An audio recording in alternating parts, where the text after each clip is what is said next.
Bismillahirrahmanirrahim. Qala Yahya bin Mu'adz radhiyallahu anhu miskin ibni Adama jismun ma'ibun wa qalbun ma'ibun yuridu ay yakhruja min ma'ibaini amalun bila aibin.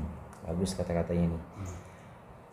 Yahya bin Mu'adz berkata, alangkah miskinnya Bani Adam, alangkah miskinnya seorang manusia.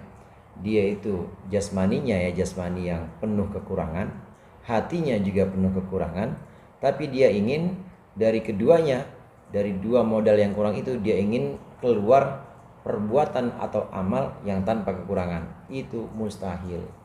Ya, orang bahan dasarnya aja udah kekurangan. Kita ini jasmani yang terbuat dari tanah, kekurangan. Jasmani yang sangat lemah. Begitu juga hati juga itu bolak-baliknya atau perubahannya itu sangat cepat, kekurangan semuanya. Ya, kadang ada hati yang penuh dunia, hati yang penuh dengan pengen dipenuhi dengan pujian. Nah, dari dua yang cacat itu jasmaninya cacat, kemudian hatinya juga cacat. Dia menginginkan dari dua cacat itu keluar amal tanpa cacat, itu sangat mustahil.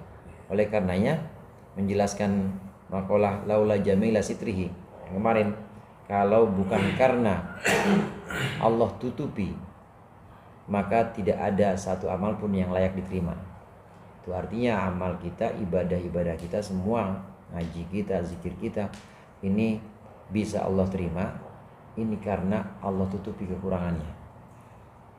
Kalau Allah buka kekurangannya, habis deh kita, nggak ada yang layak. Apa amal apaan begini? Ngaji pengen cakwe doang, wirid cuma pengen qabul hajat doang, bukan pengen dekat padaku.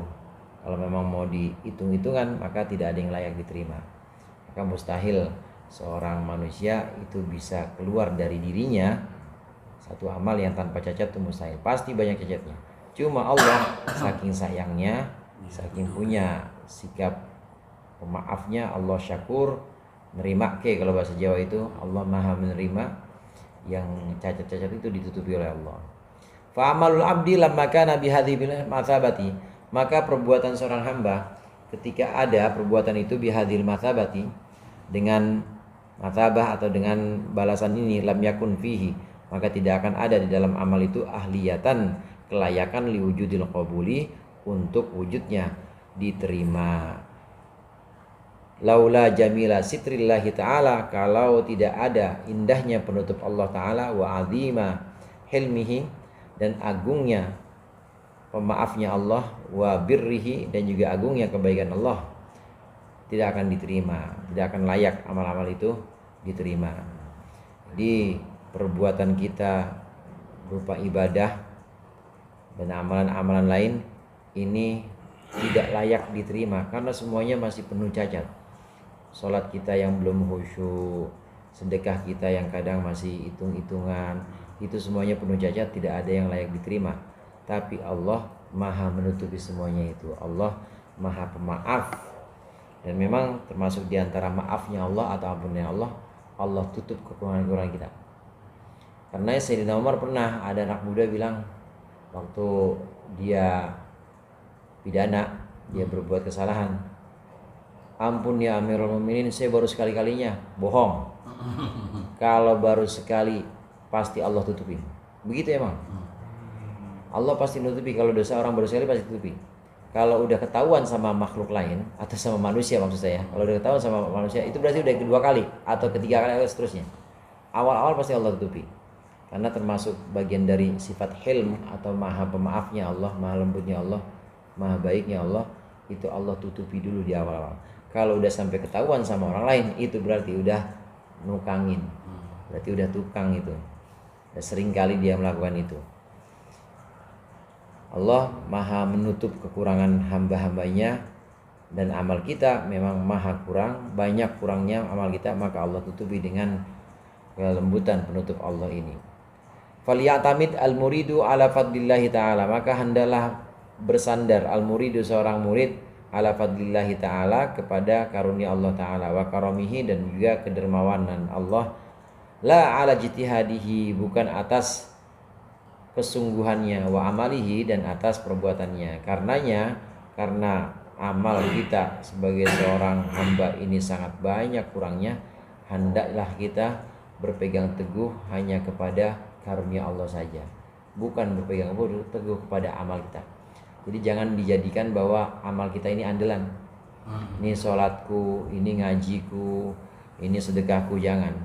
Karena kita sholat itu juga masih banyak kurangnya. Kita sedekah masih banyak kurangnya. Enggak, Allah buka aja itu kekurangan-kekurangan itu. Kekurangan ibadah kita. Jadi mohon maaf. Kayaknya kalau dia begini kok perasaan pribadi aja nih Bah ya. Jadi kayak apa?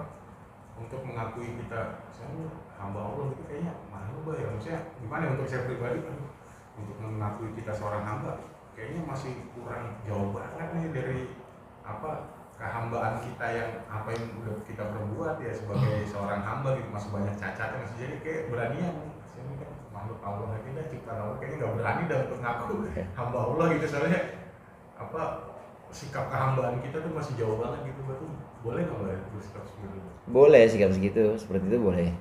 Jadi merasa malu untuk mengakui bahwa hamba Allah, karena memang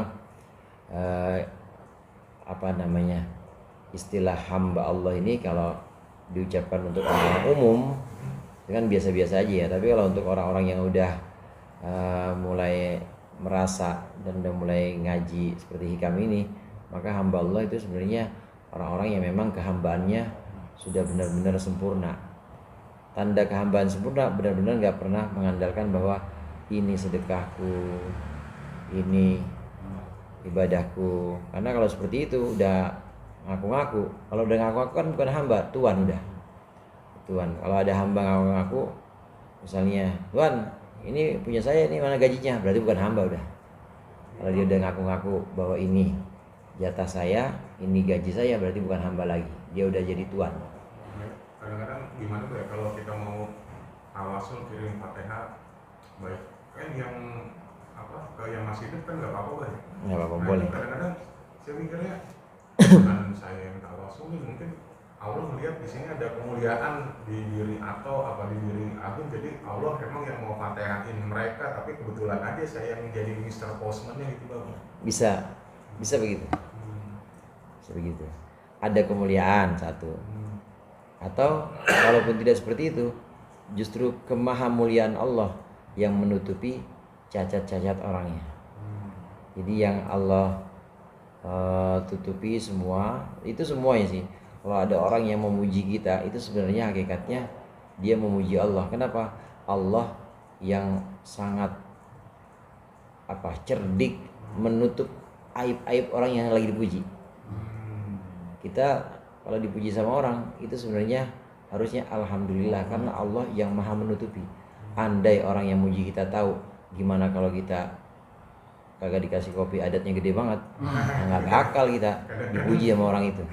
Kadang-kadang ya Allah, ini orang muji-muji padahal saya masih jauh banget ya Allah gitu, sampai saya sedih gitu Bang kalau dipuji orang gitu. Iya, itu sejatinya Allah sedang menutupi aib kita sebenarnya, dan Allah yang maha menutupi.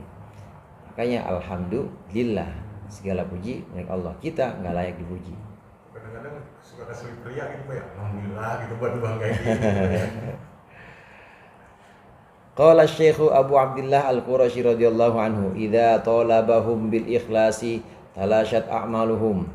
Kata Syekh Abdullah Al-Qurashi, Abu Abdullah Al-Qurashi, "Idza talabahum," ketika Allah menuntut mereka bil ikhlasi, menuntut bil ikhlasi untuk ikhlas, talashat a'maluhum, maka akan buyar a'maluhum, perbuatan atau amal mereka. Wa idza talashat a'maluhum, maka ketika buyar amaluhum, amal mereka, zada faqruhum, maka akan bertambah faqruhum, kefakiran mereka, butuhnya mereka, wa faqatuhum, dan juga ya sama butuhnya mereka. Fatabarra'u, maka hendaklah kalian membebaskan diri, an kulli syai'in, dari segala sesuatu, wa min kulli syai'in, dan dari segala sesuatu, lahum, untuk mereka, wa minhum, dan dari mereka. Maksudnya manusia di sini. Kalau Allah menuntut ikhlas untuk amal perbuatan manusia, maka pasti amal perbuatan itu akan buyar.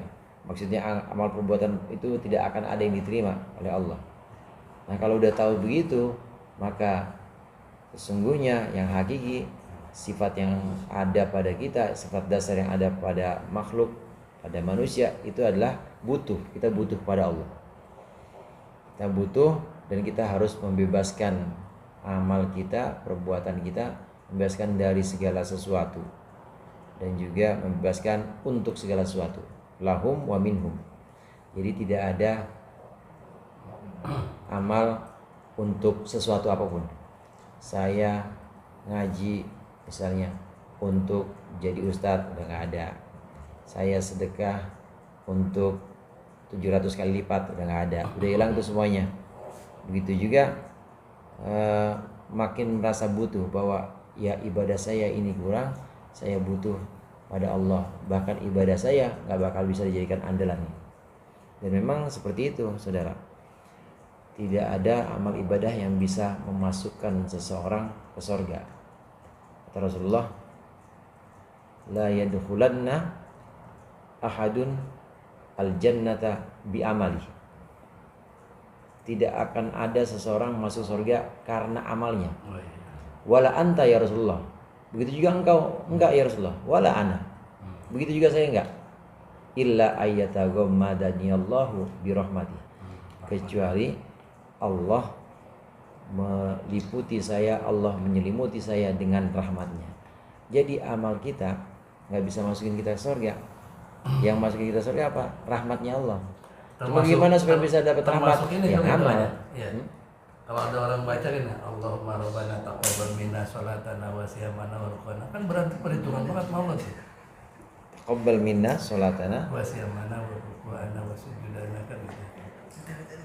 Itu hampir mendekati begitu nggak? Merasa bahwa dengan sholatku ini, rukuku ini, ya, jatuhnya ke amal kan? Menjadi pegangan gitu. Tapi itu redaksinya kan redaksi doa ya. Jadi permohonan, ya Allah, terimalah sholat kami. Itu kan dipakai buat terawih itu biasanya. Iya.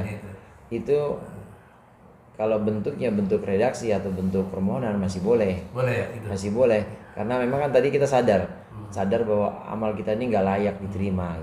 Nah karenanya kita mohon kepada Allah, ya Allah terimalah amal yang banyak kurangnya ini, gitu. Kayak kita ngasih hadiah, ngasih hadiah ke guru jangan lihat nilainya ya, tapi lihat ketulusan saya misalnya gitu. Ini juga ya Allah terimalah sholat kami yang maha kurang ini, yang sangat kurang ini, amal ibadah kami. Boleh, masih boleh.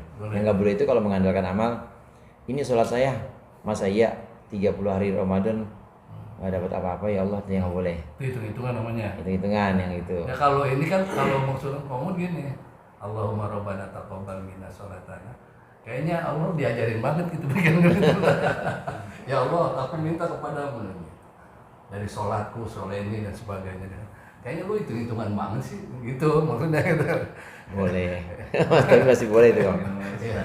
Nah, kalau berarti termasuk jariah untuk almarhum gitu ya. Emang kayak misalnya haul kita mau ngasih sedekah atau ngasih barang, pahalanya untuk almarhum mau. Berarti itu memang kembalinya ke tadi aja ya Bah, ya Allah emang mau memuliakan almarhumah tadi, cuma kebetulan kita aja yang disuruh jadi bisa konsumennya Bah. Jadi perantaranya kita.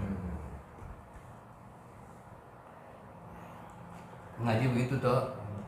Kamu termasuk kayak doa kita, sholat kita, urusan kita anggap sebagai di samping dia kita anggap ini sebagai alat kemesraan kita sama Tuhan, kan nggak apa-apa ya misalnya. Boleh juga. Kayaknya masih udah kita ngaji tasawuf masih aja nganggap itu sebagai kewajiban, ini kan untuk alat kemesraan kita sama Tuhan gitu. Itu nggak apa-apa ya? Boleh, itu boleh. Anta ila hilmihi wallahu a'lam bishawab.